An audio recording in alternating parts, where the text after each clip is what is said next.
Everyone knows the Shelby GT500 as an icon of American muscle, but the real story runs much deeper than roaring V8s and striking looks. Behind the bold stripes and Cobra badges, there's a hidden history filled with lost prototypes, wild engineering experiments, and last-minute corporate decisions that shaped the legend. Today, we're diving into the shocking truth behind the classic Shelby GT500, and I guarantee even die-hard enthusiasts are going to learn something new. Buckle up! This isn't just a history lesson. It's a journey through the secrets, myths, and jaw-dropping stories that made the GT500 one of the most legendary names in automotive history.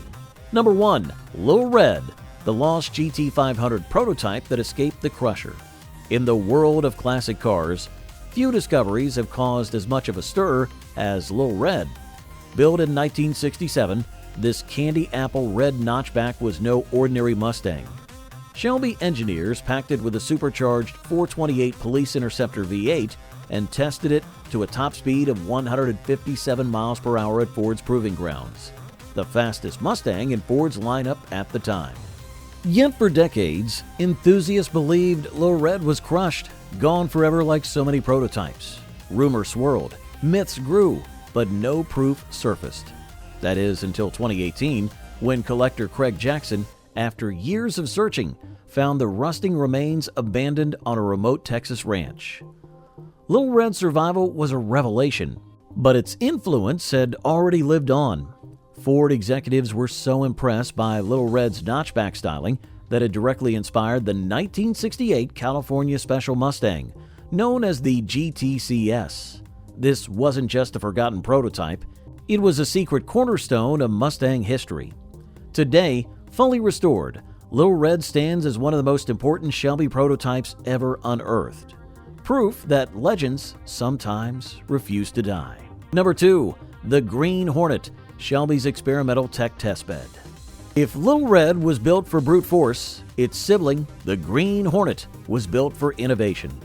Officially known as the EXP-500, the Green Hornet was a one-off 1968 GT500 prototype, packed with technology that wouldn't become mainstream until decades later. Imagine a late 60s Mustang with electronic fuel injection and independent rear suspension, features that even modern muscle cars struggle to master. That's exactly what the Green Hornet tested. Its Con-Elec electronic fuel injection system was revolutionary, aiming for better performance and fuel economy. Meanwhile, the independent rear suspension promised a handling balance that would put it years ahead of its American rivals. But cost and complexity killed any hope of these features reaching production. Shelby engineers preserved the Green Hornet rather than scrapping it, a rare decision for prototypes of the era. Today, after a painstaking restoration, the Green Hornet gleams once again, a rolling time capsule of what could have been. Number 3. Super Snake, the one-of-one Mustang that hit 170 miles per hour. In 1967, Carroll Shelby wanted to prove just how tough Goodyear's new tires really were. So, he created a monster, the GT500 Super Snake. Powered by a 427 cubic inch Le Mans winning race engine, yes, the same one that beat Ferrari at Le Mans, the Super Snake was built for speed. Shelby himself pushed it to an astonishing 170 miles per hour on a 500-mile high-speed endurance run on regular street tires. The car didn't just survive, it dominated. Shelby dreamed of building a limited run of Super Snakes for the public, but the project died when the car's potential price tag, nearly double a normal GT500, scared buyers off. Only one Super Snake was ever built. Today, that single car stands as the ultimate Shelby unicorn, and in 2013, it became the most expensive Mustang ever sold at auction. A brutal reminder of what could have been if the world had just been ready for 170 mile per hour street-legal muscle cars. Number 4. King of the Road. Shelby beats GM to the punch. When you hear GT500 KR, you probably think King of the Road, and that's exactly the reaction Carroll Shelby wanted to create. In 1968, when Chevrolet was rumored to be preparing a high-performance Camaro called King of the Road, Shelby didn't just sit back, he moved fast and decisively. Before GM could roll out their marketing campaign, Shelby rushed to trademark the name King of the Road for his upgraded GT500 model. With the new 428 Cobra Jet engine under the hood, Shelby's GT500 KR wasn't just a marketing stunt, it was a serious contender. This power plant was conservatively rated at 335 horsepower, but insiders and tuners alike knew it was pushing close to 400 horsepower in reality. The GT500 KR became Shelby's crown jewel for 1968, faster, tougher, and sharper than anything Ford or GM had offered before. It wasn't just about speed, though. It was a brilliant marketing masterstroke that embarrassed GM right on the starting line. Today, the KR badge remains one of the most sought-after names in Shelby lore, representing the perfect collision of performance, pride, and strategic swagger. Enjoying these hidden Shelby stories? Hit that like button and subscribe to Legends of the Road for more deep dives into muscle car legends. Got a favorite rare Mustang story? Drop it in the comments. We want to hear your favorites. By the summer of 1969, the golden era of the Shelby Mustang was beginning to fade. Carroll Shelby's personal involvement was winding down, Ford was taking more control, and dealership lots were left with hundreds of unsold 1969 GT500s. But instead of cutting their losses, Ford devised a bold plan. Retagged these leftover cars as 1970 models. They updated them slightly, adding black hood stripes, chin spoilers, and minor trim changes, enough to freshen the look. Yet to keep things legal, Ford needed to ensure that no two cars shared the same VIN number. That's where the FBI came in. Federal agents supervised the re-VIN process to prevent fraud and protect consumers. Imagine buying a Mustang that literally had federal oversight before you even drove it off the lot.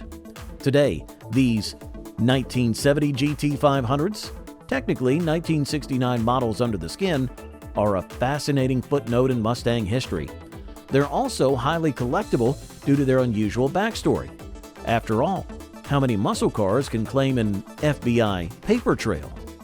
Number 6. Shelby's secret 1967 GT500 convertible. In 1967, if you walked into a Ford dealer and asked for a Shelby convertible, you would have been out of luck. Officially, Shelby American only offered fastbacks that year.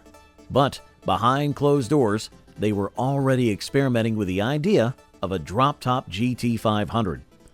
Only one 1967 GT500 convertible was ever built, serial number 0139, a hand-assembled prototype meant to test the waters for future production.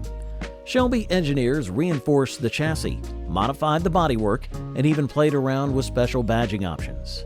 This secret ragtop stayed hidden for decades, buried in Shelby lore and whispered about at car shows. It wasn't until much later that restoration experts unearthed concrete evidence of its existence. Original paperwork, photos, and the car itself. Battered, but still breathing. Today, that lone 1967 convertible has been fully restored, offering a rare glimpse into the experimental phase of Shelby's evolution. It's not just a beautiful car. It's a rare survivor from the days when Carroll Shelby wasn't afraid to break the rules and try something new. Number 7. Shelby Europa, the GT500's rare European sequel. When Shelby Mustangs disappeared from American showrooms in 1969, you might think the story ended there. But across the Atlantic, a new chapter was just beginning. In Belgium, Ford dealer Claude Dubois struck a unique deal with Shelby American to build Shelby Europa Mustangs. Using 1971 Mustang fastbacks and convertibles as their base, Dubois and his team modified these cars with Shelby-style touches, scoops, stripes, badges, and upgraded performance parts. Only 9 Shelby Europas were ever built, making them among the rarest Shelby vehicles in existence. Most were sold locally, and at least 2 convertibles found homes in Finland. Because of their low numbers and obscure history, even some hardcore Mustang collectors have never seen one in person. Today, spotting a genuine Shelby Europa is like finding a needle in a haystack. These cars represent a fascinating bridge between American muscle and European style, a reminder that Carroll Shelby's legend refused to be confined by borders. Number 8. Parts bin muscle, the GT500's clever secrets. Many people think every part of a Shelby Mustang was custom made, but the reality is far more clever and far more relatable. Carroll Shelby's team knew they didn't need to reinvent every bolt to build a world-beating machine. Instead, they smartly borrowed parts from Ford's massive inventory. Those distinctive taillights on the 67 and 68 Shelbys taken straight from the Mercury Cougar. The sequential blinkers borrowed from the Thunderbird. The fiberglass front ends molded in-house to save weight, production time, and cost. Even the roll bars and racing harnesses weren't one-off creations. They were adapted from Ford's competition parts bins. This brilliant mix of standard parts and custom touches allowed Shelby American to keep costs down while giving their cars a distinct, aggressive personality. It's a perfect reflection of Carroll Shelby's own philosophy: use whatever works, mix it with flair, and create something greater than the sum of its parts. The Shelby GT500 was never just about brute force. It was about vision, rebellion, and finding ways to break the mold. Behind every badge and every burnout are stories of innovation, risk-taking, and a little bit of good old-fashioned Shelby mischief. Which of these Shelby secrets surprised you the most? Let us know in the comments. And if you love this deep dive into muscle car history, make sure to hit that like button and subscribe to Legends of the Road. We've got plenty more horsepower legends coming your way. Until next time, keep it loud, keep it fast, and keep the legend alive.